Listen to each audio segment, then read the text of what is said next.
sebenarnya aslab itu dapat gaji nggak sih kak? Minat jadi aslab? Kita harus mikir-mikir dulu. Halo, selamat datang kembali di Genuine's Voice. Sebelumnya saya ingin bertanya nih, gimana kabar dari Genuine's Med semuanya? Semoga sehat selalu ya.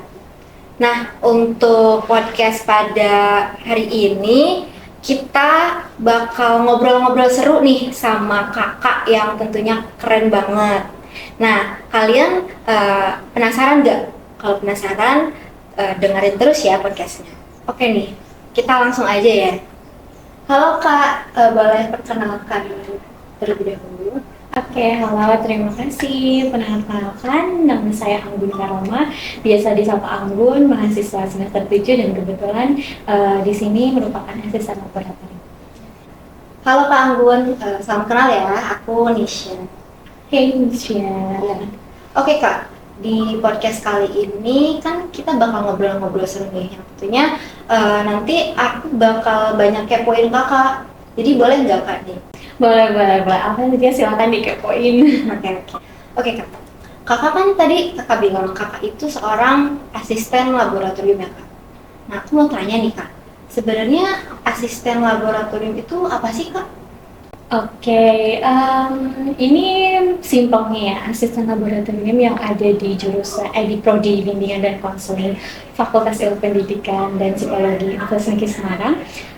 Itu merupakan salah satu bagian. Ini sebenarnya kalau misalnya kita mau sebut organisasi, itu sebenarnya nggak masuk yang organisasi banget, tapi kalau misalnya asisten laboratorium itu sendiri, itu tuh ngebantu di prodi BK itu sendiri. Nah, jadi nanti mengelola laboratorium. Kalau misalnya pemikiran teman-teman mungkin aslab itu adalah asisten yang ada di prodi, sebenarnya itu asisten yang ada di laboratorium yang dinaungi oleh prodi, seperti itu. Jadi kita itu bagian dari prodi yang dimana kita menjalankan sistemnya laboratorium. Nah, itu disebutnya asisten laboratorium. Di bagian-bagian itu kan ada penugasan-penugasan tertentu ya, yang maksudnya seperti mungkin nanti di penelitian, pengabdian. Nah, itu yang pokoknya terkait dengan laboratorium itu nanti dilaksanakan oleh asisten laboratorium gitu. Terus Kak, itu tuh kerjanya itu apa aja sih Kak? Jadi kayak kegiatan apa aja yang dilakukan oleh aslab itu? Kalau misalnya kerjanya cukup menarik juga ya, sebenarnya pekerjaannya cukup menarik, terus juga ada hal-hal yang memang banyak dieksplorasi nih kalau di asisten laboratorium. Kalau misalnya menurut saya pribadi gitu, dibandingkan dengan organisasi itu ada kayak tugas-tugas khusus gitu yang memang ini menariknya lebih ke keilmuannya, menariknya lebih ke tridharma menurut saya. Karena kalau misalnya secara ini tugas-tugas asisten laboratorium itu ya tadi mengampu bagaimana yang program-program yang ada di laboratorium, salah satunya mungkin ini membantu penelitian dan pengabdian dosen. Itu jadi nanti kita dilibatkan dalam keilmuan. Jadi penelitian kan setiap dosen itu harus memenuhi tridharma. Nah, kita itu membantu di penelitian pengabdian, terus juga di bagian-bagian yang memang mengembangkan laboratorium, karena laboratorium itu kan tidak hanya persoalan maksudnya membantu prodi atau berdiri sendiri saja seperti itu, tapi di dalam laboratorium juga harus ada pengembangannya, termasuk teknologinya untuk pembelajaran. Itu kan menjadi salah satu tugasnya kita ya, kan dalam pembelajaran apalagi di BK gitu kan, misalnya bikin media atau misalnya terus ada jurnal dan lain sebagainya macamnya. Saya ceritakan dulu, mungkin di sini kan ada beberapa divisi juga ya di laboratorium itu ada 4 divisi sebenarnya. Itu ada yang pendidikan, pengabdian, penelitian, terus juga yang publikasi seperti itu. Nah, nanti kalau misalnya di yang pertama ini itu ada aslab yang bertugasnya itu untuk publikasi. Nah, untuk mengembangkan pendidikan seperti upload jurnal, terus editor jurnal kayak gitu. Jadi kan kita juga di prodi itu memang ada untuk mengupload di mana jurnal BK gitu kan. Nah, untuk jurnal BK itu sendiri nanti diprosesnya oleh asisten laboratorium kayak gitu, dibantu oleh asisten laboratorium untuk publikasi dan lain sebagainya macamnya. Terus untuk pengabdian juga sama. Di pengabdian ini juga, ini menarik ya, di pengabdian ini juga memang dikembangkan bagaimana proses pengabdian dosen ke ada sekarang tuh malah lagi menarik banget nih karena pengabdiannya itu kayak udah di luar negeri gitu kan. Itu juga proses-prosesnya itu dibantu sama Aslab, termasuk penelitian juga termasuk ke dalamnya itu nanti dibantu sama Aslab. Dan satu lagi ini tuh sebenarnya masuk juga ya ke laboratorium dan menjadi tugas dari asisten laboratorium itu di perpustakaan prodi ya, di perpustakaan prodi itu tuh yang mengelola tuh termasuknya asisten laboratorium seperti itu, seperti yang tahu buku, yang tahu adanya buku itu judul-judulnya bukan spesifik judulnya apa saja dia hafal ya, tapi kayak keluar masuknya buku, terus peminjaman, terus pokoknya sistem perpustakaan itu dari asisten laboratorium juga. Jadi menariknya tuh banyak sekali yang harus diekspor ya. Kalau misalnya mungkin kan sebagian orang itu berpikir kalau misalnya apa sih tugasnya Aslab, apakah hanya administratif aja kayak gitu, misal kayak contoh kecilnya ya selain yang itu kayak peminjaman ruang, terus juga peminjaman buku, tapi itu tidak hanya seperti itu saja, tapi kami juga benar-benar dilibatkan di prosesnya prodi dan juga laboratorium, bagaimana pengembangan pendidikan seperti itu, dan termasuk bagaimana kita menjadi bagian yang bisa mengembangkan Tridharma juga kita sebagai asistennya seperti itu, dan itu disebutnya sebagai asisten laboratorium. Kelihatannya sibuk banget gak sih Kak? Apakah itu nggak ngaruh ya ke kuliah gitu? Apa nggak keteteran mungkin adanya tugas dan lain-lain gitu Kak? Ngaruh, tapi ngaruhnya positif loh. Jangan disangka ngaruhnya itu ngaruh yang negatif ya. Maksudnya kayak ngaruh tadi seperti kayak keteteran dan sebagainya macamnya. Ini pengalaman saya pribadi aja ya, pengalaman saya pribadi selama saya kurang lebih hampir 2 tahun saya di asisten laboratorium. Untuk pembelajaran saya atau perkuliahan saya tuh sama sekali mungkin tidak terlalu terganggu, dan itu tuh malah menambah kayak gitu ya, malah menambah karena pada di bagian itu kita juga belajar, dan kita kan di laboratorium itu tidak keluar dari jalur kita sebagai mahasiswa bimbingan dan konseling ya, entah itu kita ikut penelitian, itu pengabdian, itu kan juga jadi pembelajaran. Oh itu nilai plus banget loh ketika mendapatkan hal tersebut gitu kan, maksudnya untuk mendapatkan kesempatan di mana kita belajar secara langsung ke dosen kayak gitu, karena kita di penelitian atau pengabdian, atau mungkin ada pembahasan terkait teknologi untuk pengembangan pendidikan kayak gitu, atau pengembangan layanan bimbingan dan konseling itu sendiri, kita terlibat langsung gitu. Jadi di situ kita belajar. Kan kalau misalnya kita di kelas mempelajari bagaimana teorinya, nah ini nih di laboratorium ini kita sebagai asisten itu mempelajari gimana praktiknya kayak gitu. Misal kayak contohnya di pengembangan Tridharma ya, kayak di bagian penelitian pengabdian misalnya. Nah itu kan nanti pengabdian nih, oh ternyata implementasinya seperti ini ya, apa yang diajarkan di kelas, misalnya bimbingan kelompok, terus konseling kelompok, implementasinya ketika di lapangan, ketika kita diajak pengabdian seperti itu, ikut turun langsung, ternyata ini bentuknya seperti itu implementasinya. Jadi selama ini enggak yang ngeganggu-ganggu banget ya, maksudnya malah menariknya itu, karena kalau misalnya kita di kelas, dosen menjelaskan teorinya, ternyata ini praktik lapangan gitu sih. Ya, karena kan kalau dari yang tadi dengar gitu ya, apa sih, atau mungkin teman-teman Genuine Smith yang kira juga tuh, wah Aslab kayaknya sibuk banget gitu kan, terus kayak tugas juga kuliahnya jadi keteteran kayak gitu-gitu kan. Nah kan tadi kakak bilang nih, kakak tuh udah kurang lebih 2 tahun ya jadi Aslab. Itu tuh pasti kakak udah banyak pengalaman dong. Nah, dan pastinya udah tahu nih suka dukanya apa atau mungkin hambatannya. Nah, untuk kakak sendiri nih, itu tuh suka dukanya jadi Aslab itu apa, dan hambatan apa yang selama kakak 2 tahun jadi Aslab itu yang kakak alami itu apa aja?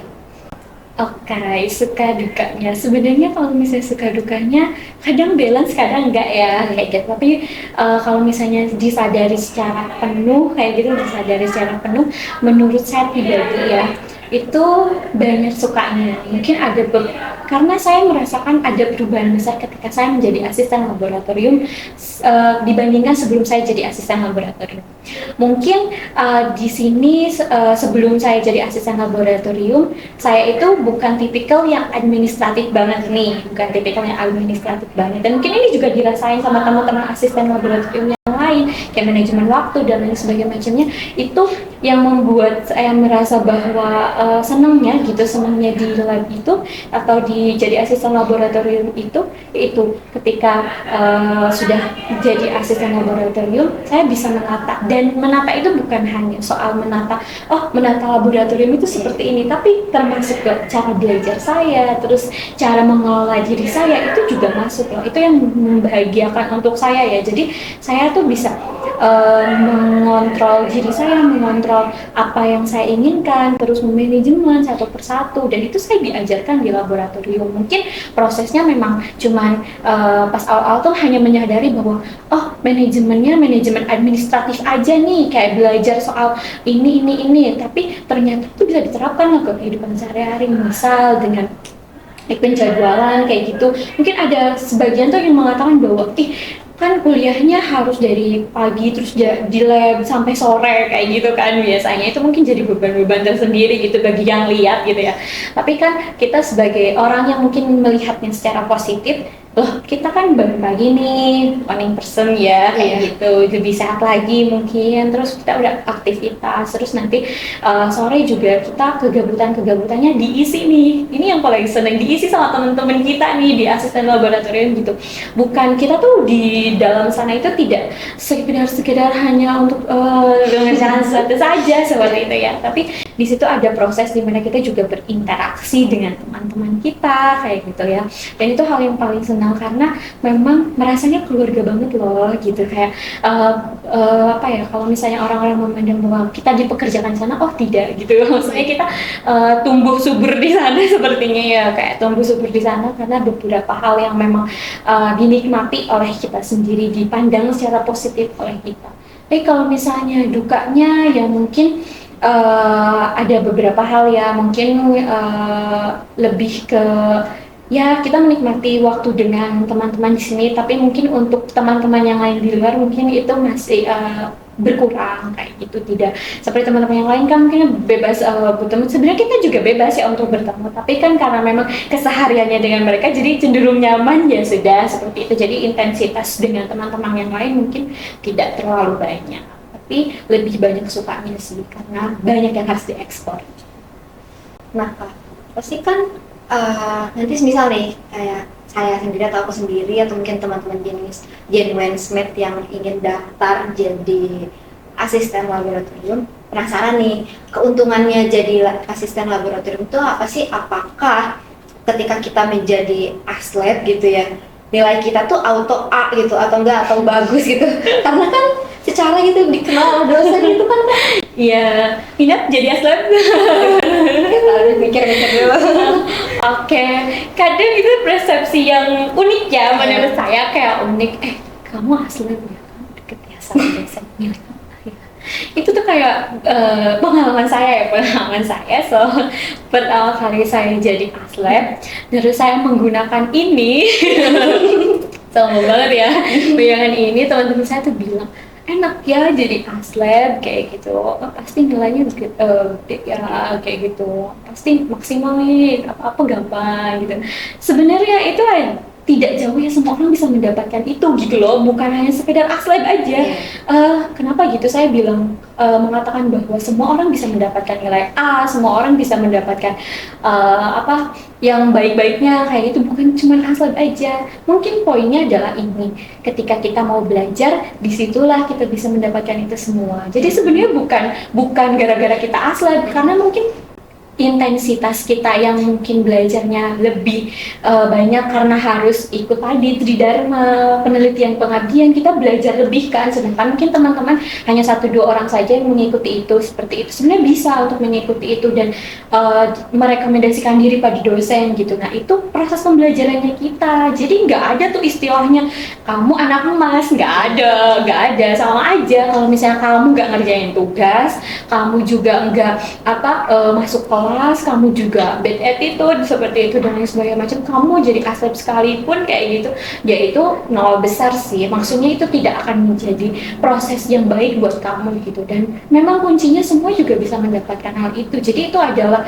persepsi orang lain saja. Sebenarnya di balik itu juga kita sama-sama kayak teman-teman yang lain mengusahakan itu kan. Emang Asep gak kuliah? Kuliah kan? Emang Asep tidak mengerjakan tugas lah, makanya dari itu gitu. Jadi tetap kita berproses sama-sama, berproses, tidak ada istilahnya kamu anak emas, kamu tidak masuk kelas, kamu tidak ini ada reward tertentu karena kamu asli, tidak seperti itu, karena mungkin kita intens bertemu dengan dosen-dosen, jadi kalau misalnya ada tugas kan lebih gampang ya nanyanya, langsung bisa dari Pak Bu ini yang mana kayak gitu, itu kan lebih kayak mempercepat sebenarnya, tapi prosesnya sama, mungkin ini lebih mempercepat aja ketika kita menanyakan. Kalau mahasiswa lain kan mungkin janjian dulu kayak gitu, nah mungkin kalau misalnya kita bisa langsung menanyakan, tapi balik lagi masing-masing itu tidak menjamin kalau misalnya kita jadi asisten laboratorium itu mendapatkan nilai A atau reward jadi anak emas dari dosen, itu enggak sama sekali, itu adalah kesalahan persepsi. Semuanya itu kita juga belajar, sama-sama belajar, karena anak-anak asisten laboratorium juga mau push dirinya untuk belajar gitu aja. Nah pasti kan setelah mendengar keuntungan gitu ya yang kita dapatkan kalau daftar jadi aslet, aku sendiri, mungkin teman-teman Genuine Smart juga tuh jadi kayak tertarik gitu kan Kak, mau daftar jadi atlet nih gitu. Nah sebenarnya tuh cara untuk jadi atlet atau syarat-syarat atau mungkin ada skill yang khusus gitu untuk menjadi atlet itu atau yang harus dimiliki oleh seorang atlet itu apa sih Kak? Oke, karena kan ini kalau misal kriteria yang benar-benar kriteria, yang pertama kalau yang saya lihat ya pasti setiap orang yang punya kemauan dong, kayak gitu. Kalau misalnya lain-lain, apakah IPK berpengaruh, apakah kalian berpengaruh, itu kan nanti ada di persyaratan tuh, bisa disimak aja ya persyaratannya nanti kayak gitu. Barangkali nanti kita oprek, bisa dilihat untuk persyaratannya. Tapi kalau misalnya secara umum sendiri, sebenarnya kriteria karena memang kita lihat kalau misalnya keuntungan menjadi aslab itu kan kayak kita bisa belajar langsung gitu loh, bisa belajar langsung dari situ. Mungkin orangnya yang mungkin yang mau tadi pertama mau berproses, karena kan kita langsung belajar langsung sama dosen. Terus kita juga mengembangkan laboratorium, bagaimana cara kita merawat, bagaimana cara kita bisa untuk sensitif terhadap hal-hal yang untuk dikembangkan kayak gitu ya. Maksudnya bukan sekedar kita masuk ke laboratorium terus kita merasa bahwa satu tugas itu ya sudah yang penting selesai, bukan itu. Tapi banyak hal yang memang harus kita pelajari, kita harus tidak berhenti berproses kayak gitu. Kalau misalnya untuk skill tertentu, mungkin skillnya secara umum aja ya, dimana pun kayak skillnya yang kekinian gitu ya, yang kekinian pasti kan sangat dibutuhkan ya. Mungkin teknologinya ya dikuasain kayak gitu, terus pengetahuannya juga dikuasain, kan nggak mungkin dong. Maksudnya bukan hanya di laboratorium aja, dimanapun mungkin kalian mau masuk organisasi pun salah satu hal yang dilihat adalah kemampuan atau keterampilan yang kalian punya gitu. Jadi apapun itu gitu, yang penting kalian itu punya kemauan dan kalian itu menyadari gitu. Maksudnya kayak calon-calon aslan nih kayak menyadari kalau misalnya saya punya kemampuan ini kayaknya bisa nih diterapkan untuk di laboratorium kayak gitu. Misalnya suka nulis kayak gitu, terus suka ngevlog, terus suka ngedit, itu bisa banget. Maksudnya bukan nggak ada tipikal yang tertentu, misalnya kamu yang harus IPK-nya segini, enggak, itu enggak. Kayak mungkin ada minimal IPK kamu berapa, tapi di persyaratan, dan yakin deh pasti anak-anak BK udah memenuhi persyaratan itu ya kayak gitu. Tapi kalau misalnya secara umumnya yaitu kayak apapun skill kamu kayak gitu ya udah akan dikeluarkan kayak gitu. Yang penting ditunjukkan gimana kamu tuh punya kemauan untuk berproses dan untuk mengembangkan di laboratorium itu sendiri. Jadi intinya kita harus yakin juga dari Kak, harus yakin dan itu harus mau untuk berproses gitu. Jadi kan karena sebenarnya nggak instan ya Kak, belajar dulu gitu. Iya. Nah mungkin nih calon-calon atlet atau mungkin saya sendiri nih Iya ya. pengen tahu nih kan nanti tuh ketika daftar jadi atlet itu kan ada seleksinya dulu kan. Nah ada nggak sih tips biar seleksi wawancara itu lolos gitu, untuk lolos gitu? Oke, Iya. tips wawancara jadi aslep ya, Iya. jadi aslep. Mungkin saya menceritakan apa ya proses saya ketika wawancara dan ketika saya wawancara ya selama itu mungkin sebenarnya bukan saya yang wawancara si bapak ibu dosen tapi saya mendampingi waktu itu. Kalau misalnya yang saya lihat apa ya, maksudnya tidak ada spesifikasi khusus kamu harus bisa apa kayak gitu. Yang penting ketika kamu diwawancara kamu itu pertama balik lagi penuh dengan keyakinan seperti itu ya, kayak terus kamu juga punya kemauan yang kuat menunjukkan hal tersebut kan, kita bisa mengekspresikan itu kan ketika di wawancara seperti itu. Terus mungkin ini mungkin kan sebagai mahasiswa ya public speaking itu adalah penting ya kayak gitu, sebagai mahasiswa apalagi mahasiswa BK loh, guru BK yang harus kayak gitu ya, kayak banyak maksudnya banyak memberikan informasi kayak gitu, memberikan informasi yang itu juga menjadi salah satu mungkin ini tips yang salah satunya kan tidak mungkin ketika kita diwawancara dimanapun ya, ketika diwawancara kita menjawabnya tidak tahu atau belum mengerti dan lain sebagainya macamnya, tapi kan kita harus tegas dan harus lugas terhadap jawaban kita kayak gitu, itu salah satunya.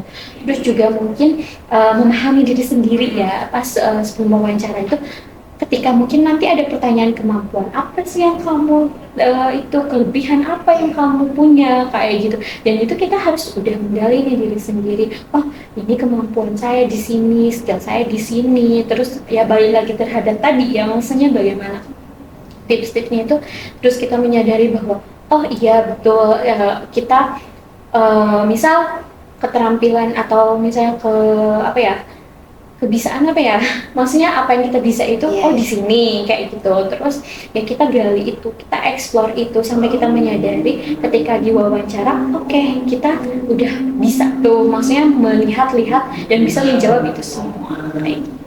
Oke nih Kak, mungkin ini sebenarnya yang pertanyaan yang benar-benar ditunggu-tunggu sih sebenarnya jawabannya. Karena ini pasti yang jadi mungkin jadi apa ya? Apa namanya kayak ikut gak ya gitu jadi yang asli gitu, apakah kita dapat kita bakal mendapatkan ini atau enggak. Sebenarnya asli itu dapat gaji nggak sih Kak? Wah, oke.